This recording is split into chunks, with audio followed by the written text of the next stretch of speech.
Sophie की दुनिया, दादा और दिलदादा, इंशे सीरियल, 58वां इंशा, शारिक अली।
और फियोर्ड यानी तवील और तंग आबी गुजरगाहें, जिनके दोनों जानिब नशेबी पहाड़ होते हैं और जो समंदर के पिघले ग्लेशियर से बनी वादी में दाखिल हो जाने की वजह से बनती हैं, वाला मुल्क है।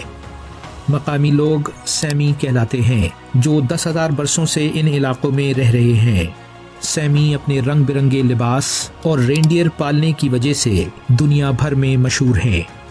नॉर्वे बर्फानी जंगली हयात से मालामाल है। कुतुबी रीछ, भेड़िए और लोमड़ी के अलावा बहुत से बर्फानी परिंदे भी।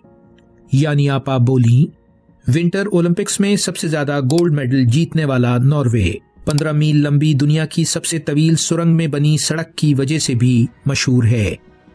यहाँ की लोक कहानियों में ट्रोल का जिक्र अक्सर मिलता है, जो गारों और घने जंगलों में बसने वाली बदसूरत मखलूक है और जो सूरज की रोशनी पड़ते ही पत्थर की हो जाती है। जारी है वैल्यू वर्सिटी, शारिक अली।